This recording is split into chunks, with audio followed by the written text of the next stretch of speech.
Hey everybody, Jason Burmis here.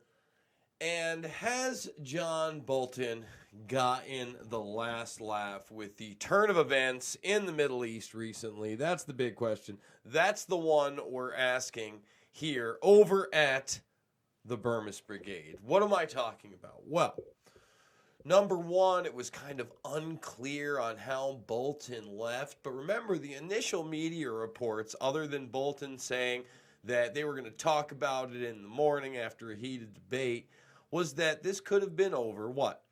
The Taliban possibly meeting with Trump at Camp David to try and end the Afghanistan conflict. Okay? Very important stuff. 100% important. Things we have to look at, things we have to know about. However, now we have a newer report. And again, we're taking everything with a grain of salt.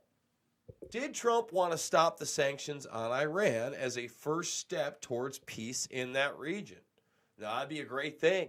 It'd be something that Jason Burmis would be all for, 100% for.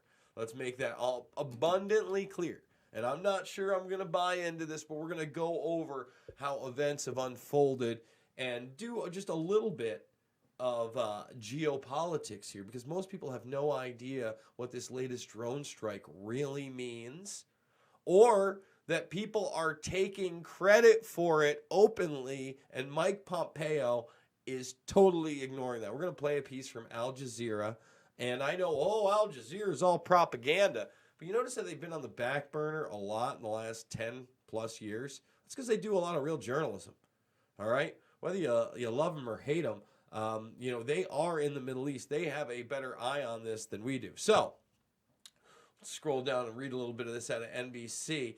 Because again, I want Trump to get us out of the Middle East. I want him to do what he promised. I want him to end these sanctions against Iran and push forward in a positive manner. Former National Security Advisor John Bolton's abrupt departure on Tuesday came after President Donald Trump suggested he might lift some U.S. sanctions on Iran as an incentive for Tehran to come to the negotiating table, according to a person close to Bolton. This person said Trump raised the idea of lifting sanctions during a discussion with Bolton in the Oval Office on Monday afternoon. Bolton made it clear to the president that he strongly disagreed with the idea, this person said. Bolton was out as National Security Advisor the following morning. Now, here's also an interesting thing. I've been all over Trump for his comments after he fires Bolton that he would have been tougher in Cuba and Venezuela. Now, if you think about it, Bolton is a pro-war guy, but mainly in that Eurasian region. He's very much wanted to go into Iran back in the days of Bush Jr. If you look at the Project for a New American Century, you look at John Bolton's policies, even back then during the War on Terror's beginning on Iran and North Korea, it was over the top. It was big time. Big time. So, him withdrawing from the Iran nuclear deal, which was one of the few things I thought that Obama did that was good, that was working with these people. The other thing would be commuting Manning's sentence. Both things flipped over by this administration. Doesn't make me happy. I'm going to be vocal about it. I'm not trying to pander to an audience.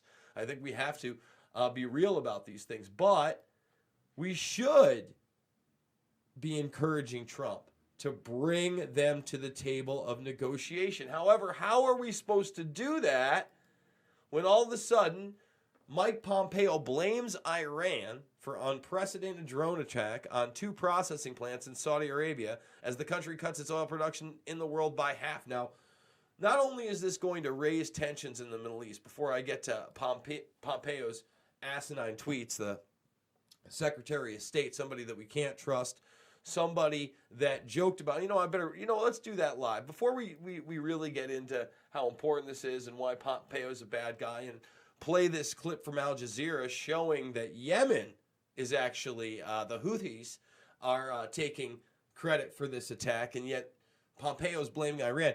Let's see what Mike Pompeo has to say about lying, cheating, and stealing, huh? Let's see.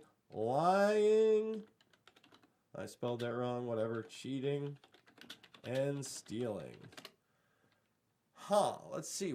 well, let's just, yeah, I know I spelled it wrong. I told you I did. Let's just go to this. Which one do we want? We'll go to that one. This is on MSNBC, right? Huh? Oh, what is this garbage? Ugh. Seriously, this is the video you took me to? Ugh. You do it live, and sometimes that's what you get. Here we go. We've used this one before. I was the CIA director. We lied, we cheated, we stole. It was like we had entire training courses. I was the CIA director. We lied, we cheated, we stole. It was like we had entire training courses. And people cheered that, and they think that's a good thing. That a man who we put the lives in the hands of, our sons, our daughters, our brothers, our sisters, our mothers and fathers, if we're young enough, going overseas and fighting these wars of aggression, for somebody who brags about we lied, we cheated, we steal. Where are the ethics here? So, Saudi oil attack reignites fears of Iran-U.S. conflict in the United States. Now, as I said, Pompeo's even tweeting this out. Tehran is behind nearly 100 attacks on Saudi Arabia, while Rouhani and Zarif pretend to engage in diplomacy. Amid the calls for de-escalation, Iran has now launched an unprecedented attack on the world's energy supply. It's the world's energy supply. There is no evidence the attacks came from Yemen. Now, remember, the attacks coming from Yemen, well, they'd be kind of justified, Mr. Pompeo, since we are in league with Saudi Arabia with our big arms contract, and the fact that we are picking the targets and giving them the bombs in Yemen. Most people don't know that, we're involved in that. Most people don't understand that our Congress and our Senate voted to get us out of that, all but with a catch that if it was a dual Israeli operation, we would continue. Those are facts, folks. I just have to mention them because, again, it would have continued that war. But it got vetoed by this president, and I don't like that either. And under this tweet, a little thread for Pompeo, he says, we call on all nations to publicly and unequivocally condemn Iran's attacks. Again, they've shown no evidence Iran did this. In a second, I'm going to play a clip of one of the members of the Houthis claiming they did it and how they did it.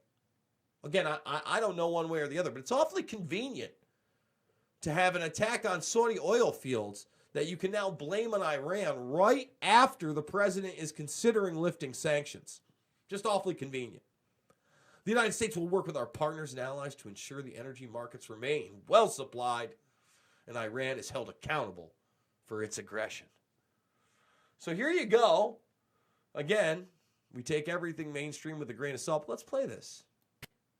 Flew armed drones across the border far into Saudi Arabia. Houthi rebels in Yemen say they flew armed drones across the border far into Saudi Arabia to attack two major oil facilities. If confirmed, it's their most ambitious and devastating operation, following dozens of smaller-scale strikes in the kingdom in recent months. And right here, you're going to hear this this gentleman, this rebel, talk about them basically doing this attack, saying, listen, we figured out their defense systems, we figured out where to put the drones, we flew them in. I don't know if he's telling the truth, but I very much doubt it's the Iranian Revolutionary Guard or proxy forces. Why would they do this, especially if Trump is actually talking about negotiating with them? Christian Anthony says the Al Davis approach. Just win, baby. All right, let's continue.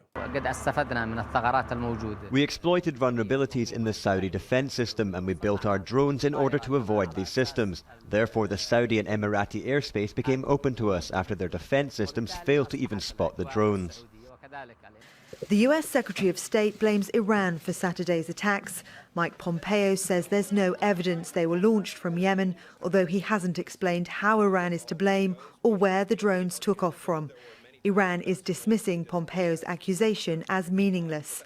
But it does mean something on the global stage, because the average person has no idea what's going on geopolitically. The average person doesn't even understand that we're involved in a conflict in Yemen and why the Yemen Houthi rebels would want to bomb these oil fields in Saudi Arabia. Well, it's because they're getting smart bombed all the time. That's why. That's why. Because their brothers, sisters, mothers, fathers, wives, and daughters are now the target of this military-industrial complex war of aggression based in this lie of a war on terrorism. Folks, that's the truth. That's my take on it. I hope Bolton doesn't get the last laugh. I truly hope that this president can see beyond this. I don't know why he has a snake like Pompeo next to him.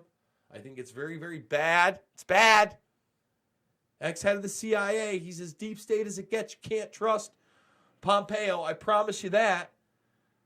And folks, we're doing 3, 4, 5, 6, sometimes 7 videos a day over here at this channel. So if you like this content, if you care about information that's not about left or right, but about right and wrong, that's going to give it to you straight, that's going to give the man in office credit when he deserves it, but call him out when we must. And believe me, we must. Watch that video on Assange that I did with Slow News Day, okay? Oh... Also, check out some of the stuff over there, the archives of Tarpley, G. Edward Griffin, Jordan Maxwell. Good stuff. You don't have to agree with all of it. We're going to have differences of opinion, but isn't that the point? Isn't that what discourse is all about?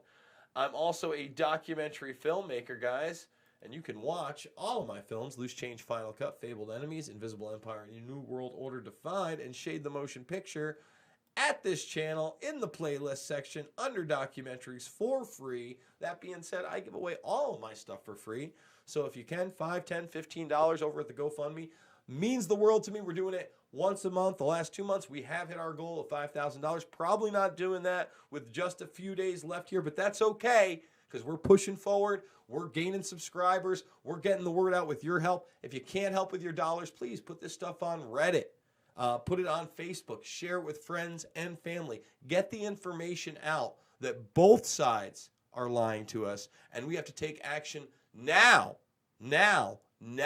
so that we don't end up in another global conflict. Because I can promise you, this one's going to be a big one. Guys, thank you so much for watching. I'll see you on the flip.